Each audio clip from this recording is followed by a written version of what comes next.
ପିଲାମାନେ ସମସ୍ତେ ସୂର୍ଯ୍ୟ ଆଉ ଜହ୍ନ ଦେଖିଛ? ଆଜ୍ଞା। ଚିହ୍ନିଛ? ଆଜ୍ଞା। ଦିନରେ କଣ ଆସନ୍ତି? ସୂର୍ଯ୍ୟ ନା ଜହ୍ନ? ସୂର୍ଯ୍ୟ। ଆଉ ରାତିରେ? ଜହ୍ନ। ରାତିରେ ଜହ୍ନ। ଆଉ ତାହେଲେ ଦିନରେ ସୂର୍ଯ୍ୟ ଆସନ୍ତି। ଆମେ ସେଇ ବିଷୟରେ ଗୋଟେ ଗୀତ ବୋଲିବା ସୂର୍ଯ୍ୟ ଆଉ ଜହ୍ନ ବିଷୟରେ ହେଲା। ଦେଖ ଏଟା ଆମର କଣ? ସୂର୍ଯ୍ୟ ଏଟା ଜହ୍ନ। ବୁଝିଲା? ଆଉ ଠିକ ଅଛି। ଦେଖ ମୁଁ ବୋଲିବି ସୂର୍ଯ୍ୟ ଜହ୍ନ ଭାଇ ଭଉଣୀ। ସୂର୍ଯ୍ୟ ଜହ୍ନ ଭାଇ ଭଉଣୀ। ସୂର୍ଯ୍ୟ ଜହ୍ନ ଭାଇ ଭଉଣୀ। ସୂର୍ଯ୍ୟ ଜହ୍ନ ଭାଇ ଭଉଣୀ। ଦୂର ଗଗନେ ଦିଶେ। ଦୂର ଗଗନେ ଦିଶେ। ଦୂର ଗଗନେ ଦିଶେ।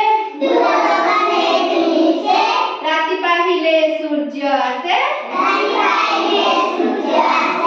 ରାତି ପାହିଲେ ସୂର୍ଯ୍ୟ ଆସେ। ରାତି ପାହିଲେ ସୂର୍ଯ୍ୟ ଆସେ।